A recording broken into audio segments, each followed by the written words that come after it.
Hello and welcome to this episode of Ways to Change the Workplace with myself, Prina Shah. I love what I do. I'm a global leadership coach, a consultant, a trainer, a keynote speaker, a podcaster. I help you to develop your leaders, your teams, and I help you to optimize your organizational cultures. I'm here to help you find ways to change your workplace. Why? Because we spend more time in our waking day at work than we do with our loved ones. It has to be a good place to be. So in this podcast, you can expect a mix of interviews with amazing thought leaders and then some solo episodes from myself as well. Strap yourselves in. Hello, and welcome to this solo episode of the Ways to Change Your Workplace podcast with your host, me, Prina Shah. And I apologize, I am feeling a little bit croaky today, so you might get a little bit of coughing and spluttering, and my heating is on in the background, so if you do hear anything, that's what it is. Today, I want to speak to you about why your organization shouldn't act like a family. I don't know what to title this episode, but I'll work it out at the end. The reason I am doing this episode, though, is because when I first started my business around 4 years ago, I was working with a CEO in helping him to change his organizational culture. It was a beautiful not-for-profit that I worked with. They were quite small and they had huge plans to expand. And this CEO stated to me very proudly that my organizational culture is like a family culture. I heard red flags internally, like alarm bells going off in my head. I thought, oh yeah, cool, listen to him. And then he continued saying that as the organization grows, as the organization's services start to expand, he wants to maintain the family-like culture. And when I interjected and I disagreed with him, it didn't go down well. And long story short, I was taken off the project, which is completely fine with me because I want to work with organizations who are aligned to my kind of thinking. So what is my kind of thinking? Let's go back. Why your organization shouldn't act like a family is what I want to talk to you about. Many companies like to promote a family-like culture, but this metaphor can be really problematic. So I want to explore this today in this episode. Because promoting a family-like culture can be very misleading. Let's start with the fallacy of familial comparison. So comparing a company to a family oversimplifies the complex relationships and power dynamics within organizations. Families are driven by emotional bonds, unconditional love, unconditional support, whereas companies operate within a framework of hierarchies, of roles, and of performance expectations. And let's be honest, clear conditions, whether it be your contract, your performance metrics, or your output of some sort, right? So there's a big delineation there first off. An organization is very different to a family. You're not going to get unconditional love from your manager. It's very unlikely, okay? So, viewing colleagues as family members can blur our professional boundaries, which leads to conflicts between personal relationships and organizational objectives. And my gosh, this is just reminded me of many a moment that I managed when I used to manage HR teams, and when I was working in generalist HR especially. The people cases that I had to manage in the form of grievances or performance issues often came down to a fact that you and I were once friends, manager and employee, or bonded like a family, and now the manager needs to have a word with the employee in terms of you need to lift your game, you need to improve your performance, whatever it might be, and the employee responds in a WTF manner, right? So there's lots of examples I can tell you, but let's carry on. I know that viewing colleagues as family members can really blur professional boundaries.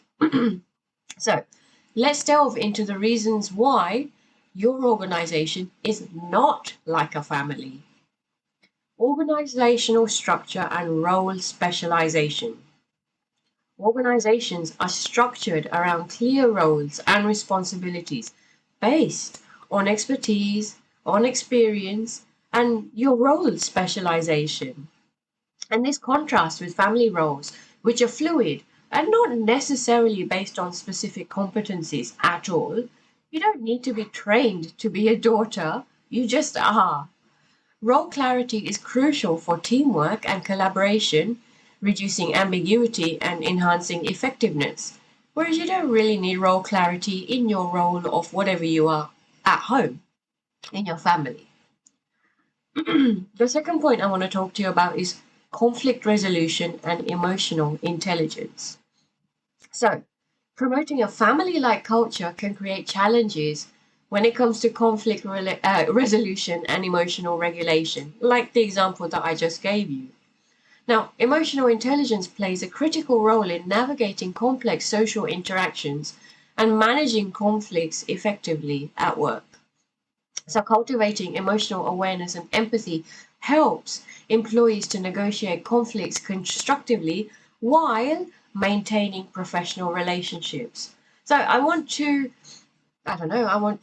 remind you of a potential conflict that may have happened in your workplace and how that went about and how that was managed. Okay, so think about that example in your own head.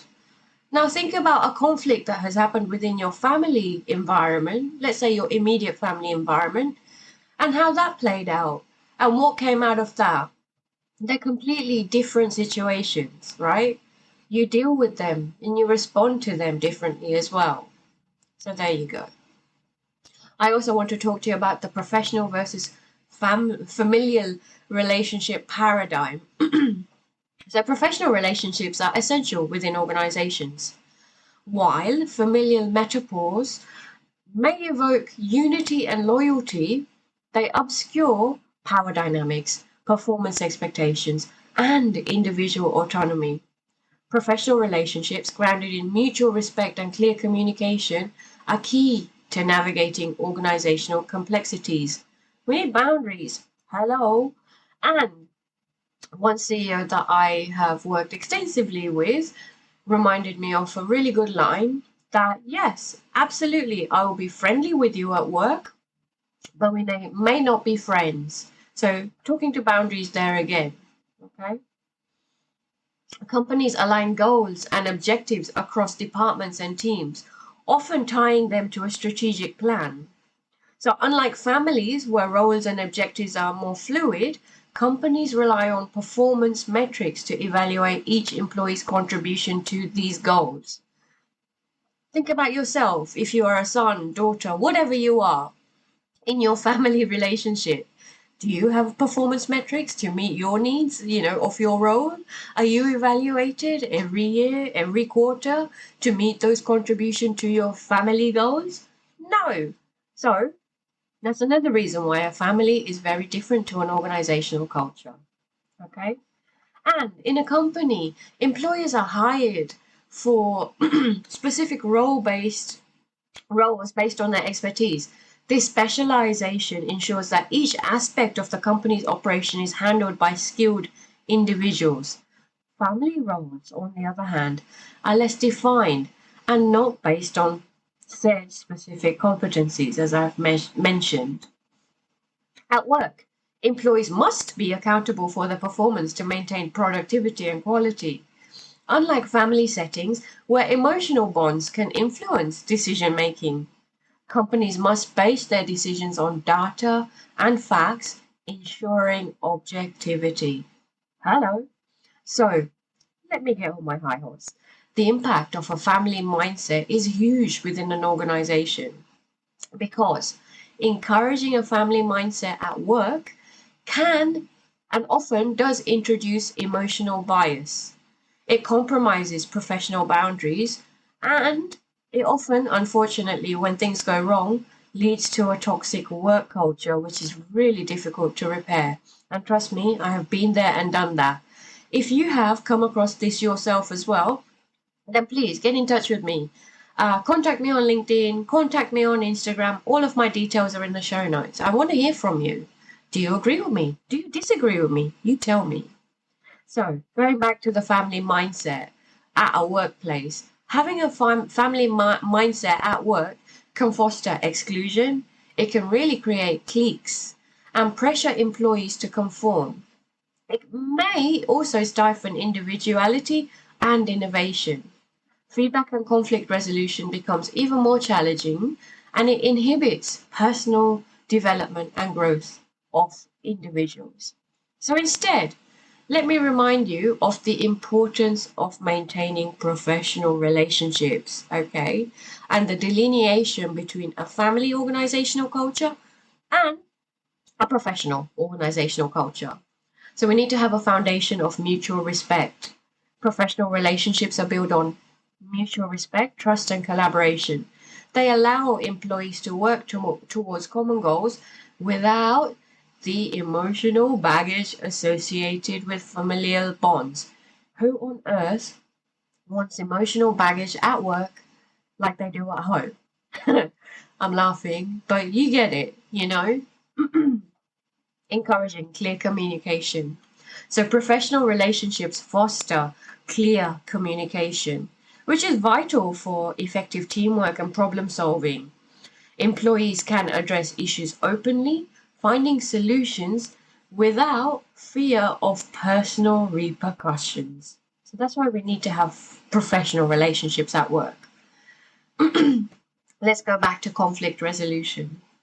So in a professional setting, conflicts are addressed to find productive solutions.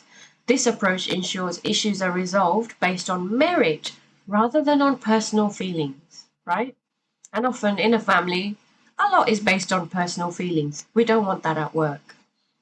We also have to support diversity and inclusion and all of the good stuff at work. Professional relationships appreciate the diverse backgrounds and perspectives, and it drives bigger thinking and creativity within the company. We need to promote professional growth as well. So maintaining professional boundaries encourages career development and advancement based on your performance and your skills. So let me conclude. Let me finish up here. A company is not a family. Let me repeat that again.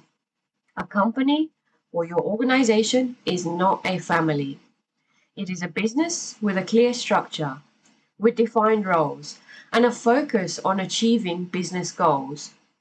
While positive relationships among employees are essential, viewing colleagues as family members can have negative consequences. Encouraging professional relationships, on the other hand, allows for effective communication, decision-making, conflict resolution, all of which lead to a more successful and productive work environment.